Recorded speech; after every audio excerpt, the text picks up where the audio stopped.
باتیں بیان کی، اس مناسبت سے میں نے سمجھا کہ کچھ باتیں رہ گئیں، مضمون وہ پورا نہ ہو سکا تھا، تو یہاں اس مضمون کو پورا کر لیتے ہیں۔ اور یہ مستقل رہنے والے ذہین نمازی ہیں، اور وہ تو وقتی طور پر کچھ اس میں ایسے احباب بھی آ جاتے ہیں کہ جنہیں مستقل صوم و صلاۃ سے کچھ لینا دینا ہوتا نہیں ہے، اور باتیں بھی وقتی طور پر سن لینی ہوتی ہیں، یاد رکھنا بھی کوئی ضروری نہیں ہوتا۔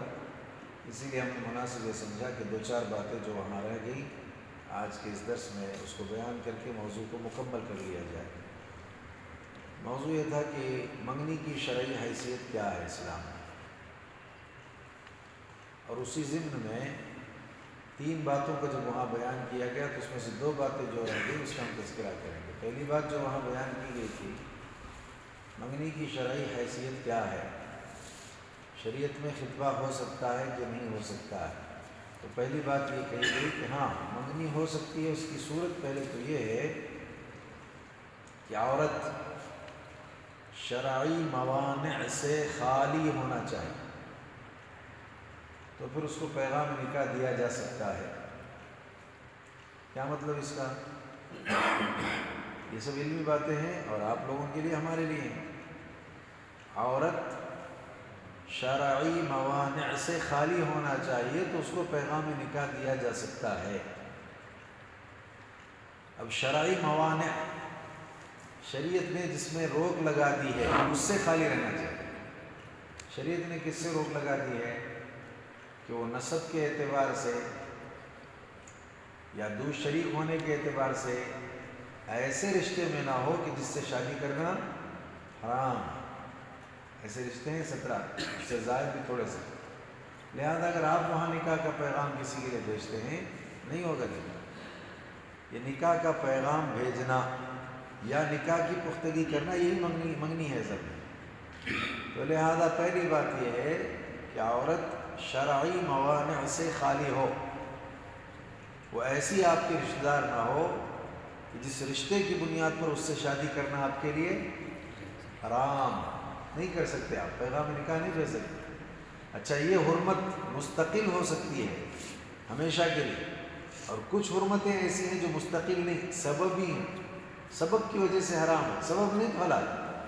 مثال کے طور پر آپ نے شادی کر لی لیکن آپ کی سالی ہے، اس سے بھی شادی کرنے کا شوق ہو رہا ہے آپ، تو حرام ہے حلال ہے؟ حرام ہے۔ کیا سبب ہے؟ سبب یہ ہے کہ اس کی بہن آپ کے نکاح میں ہے، یہ سبب ہے۔ یہ سبب اگر ختم ہو گیا، نکاح میں نہیں، انتقال کر گئی، تو معلوم ہوا کہ کچھ رشتے سبب کی وجہ سے کیا ہوتے ہیں؟ حرام ہوتے ہیں۔ سبب نہیں پایا گیا تو حلال ہے۔ کچھ ایسے ہیں کہ جو ہمیشہ کے لیے حرام، وہاں سبب نہیں ہے، وہاں سبب کی کوئی بات نہیں۔ حرمت علیکم امہاتکم و بناتکم و اخواتکم و عماتکم و خالاتکم و بنات الاخ و بنات الاخت، ساری تفصیل ہے۔ بھائی کی بیٹیاں، بہن کی بیٹیاں وغیرہ وغیرہ، یہ سب آپ کے لیے کیا ہے؟ حرام ہے نا۔ یہ مستقل، یہاں سبب نہیں۔ تو پہلی بات یہ ہے کہ خاتون شرعی موانع سے خالی ہو تو آپ پیغام نکاح دے سکتے ہیں۔ دوسری بات جو بنیادی ہے، بالکل اہمیت کی حامل ہے، وہ کیا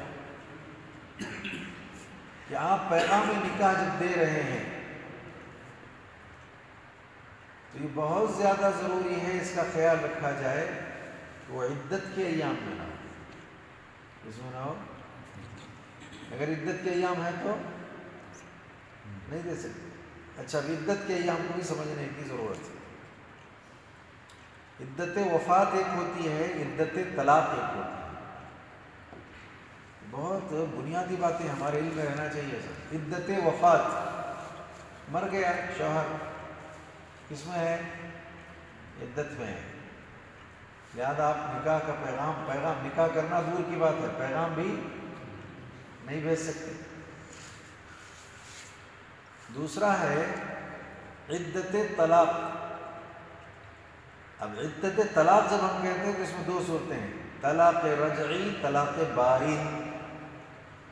یہ طلاق رجعی کیا ہوتی ہے؟ رجوع والی طلاق، ایک مرتبہ دے دیا، 1 مہینے تک آپ دوسری طلاق کے انتظار میں ہیں، دوسرا مہینہ آ گیا دوسری طلاق دی، تیسرے مہینے تک کے انتظار میں ہے، تیسرا مہینہ آ گیا تو وہ آپ سے نکل گئیں، لیکن یہ جو درمیانی وقفہ ہے 1 مہینے کا دوسرے مہینے کا، یہ رجوع کا ہے، رجوع کر سکتے ہیں آپ، ایک ہی ساتھ رہنا پڑے گا دونوں۔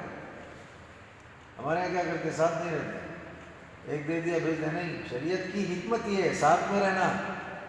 یہ الگ بات ہے کہ بستر الگ ہو، لیکن ایک ہی مکان میں ایک ہی جگہوں پر ایک ساتھ رہنا ہے۔ طلاق دے دیا آپ نے، پاکی کی حالت میں رجوع نہیں کرتے یا رجوع کرتے ہیں، اس درمیان بھی دوسرا آدمی پیغام نکاح دینا چاہے تو نہیں دے سکتا نا، نہیں طلاق ہو گئی اس لیے میں دے دیں۔ ایک طلاق ہوگی تو کس میں ہے، عدت میں ہے، دوسری طلاق ہوگی عدت میں ہے، تو اس سے پہلے رجوع کا جہاں تک حق ہوتا ہے اس کو کہتے ہیں طلاق رجعی، رجوع والی طلاق ہے بھی۔ طلاق بائن، تیسری طلاق بھی دے دی قانون کے اعتبار سے، لہذا اس کے بعد بھی اسے ایک وقت تک کے لیے انتظار کرنا ہے، مہینہ مکمل ہونا چاہیے، لہذا اس درمیان بھی آپ طلاق یعنی مطلب پیغام نکاح نہیں دے سکتے۔ تو چاہے بائن ہو چاہے رجعی ہو، آپ کو طلاق نہیں دینا چاہیے، مطلب آپ کو پیغام نکاح نہیں دینا چاہیے۔ تو بہرحال یہ جو صورتیں ہیں جو بنیادی طور پر انتہائی اہمیت کی حامل ہیں، تیسری ایک صورت اور ہے، وہ کیا ہے؟ 2 صورتیں ہوگی نا، کون سی پہلی صورت بھول گئے؟ پہلی صورت کون سی ہے؟ ہاں رجعی۔ اچھا، اب تک جو صورتیں بنا دو اس میں تو قسمیں بن رہی ہیں، پہلی صورت کون سی تھی، دوسری صورت کون سی ہے؟ ہاں عبدالغفار، یہ علمی باتیں رہتی تو بہت یاد کرنا مشکل ہو جاتا ہے، یہاں تو محفوظ ہے موبائل میں، لیکن نیچے محفوظ نہیں۔ پہلی بات کیا تھی؟ شرعی موانع سے خالی ہو، کس سے؟ شرعی موانع سے خالی رہنا چاہیے۔ اور دوسری بات کیا ہے؟ عدت کے ایام میں نہ ہو، پھر اس کی تفصیل ہے، وہ عدت میں کون سی عدتیں ہوتی ہیں، عدت وفات، پھر عدت طلاق، عدت طلاق میں پھر تفصیل ہے، رجعی بائن، سمجھ میں آیا؟ لیکن جڑ بنیاد میں 2 چیزیں ہیں، کیا؟ پہلی بات شرعی موانع سے خالی رہنا چاہیے، اور دوسری بات یہ ہے کہ عدت میں نہیں رہنا چاہیے، تو پھر آپ پیغام نکاح دے سکتے ہیں۔ تیسری بات کیا ہے؟ کسی نے پیغام نکاح دیا ہے اس پر پھر دوسرا آدمی پیغام نکاح نہیں دے سکتا، منع ہے۔ اگر معلوم ہو گیا فلاں جگہ سے رشتہ گیا ہے، فوراً جو ہے اس سے پہلے جا کر کے یا اس کو رشتے پر رشتہ بھیجنا نہیں، منع، جب تک کہ وہاں سے کوئی فیصلہ نہیں ہو جاتا آپ کو انتظار کرنا چاہیے۔ اب یہ کیسا معلوم ہو فلاں جگہ سے جو ہے پیغام نکاح گیا؟ اس کے لیے ہمارے یہاں ایک رسماً منگنی کی ایک صورت اپنائی گئی، وہی کل واضح کیا گیا۔ اس کے بغیر بھی ایک ذمہ دار گھر کا بڑا سرپرست دوسرے گھر کے بڑے سرپرست مل بیٹھ کر کے طے کر لیں، تب بھی منگنی ٹھیک ہے، ہو گیا، یہی اس کا معاملہ ہے۔ لیکن کبھی کبھی ہمارے یہاں منگنی میں شادی سے زیادہ جو ہے اہتمام ہوتا ہے، ایسے سب نہیں چاہیے، درست نہیں، غلط ہے۔ تو 3 چیزیں واضح ہو گئی، 2 چیزیں بتلا کر بات ختم کریں، ٹھیک ہے۔ منگنی زمانے جاہلیت میں بھی نکاح ہوتا تھا، وہ نکاح کی کئی صورتیں تھیں، ان میں سے 2 صورتوں کا ہم تذکرہ کریں۔ نکاح خدن، کیا یہ؟ نکاح خدن۔ یہ نکاح خدن کیا ہوتا تھا؟ عورت چھپے چھپائے آشنا بنانے والی ہوتی تھی، لہذا ایک نکاح جو ہے نا اس طرح کا یہ ہوتا تھا جس کو نکاح خدن کہا جاتا ہے، چھپے چھپائے آشنا کرنا، ظاہر نہیں، علم میں لانے کی ضرورت نہیں، چھپ چھپا کر کے کہیں شادی کی کارروائی کر لی، بعد میں چل کے لوگوں کے اس میں پتہ چلا کہ بھائی یہ تو معاملہ، اسی لیے نبی نے کہا اعلنوا النکاح بالدفوف، ضرورت پڑنے پر نکاح کا اعلان کس کے ذریعے کرو؟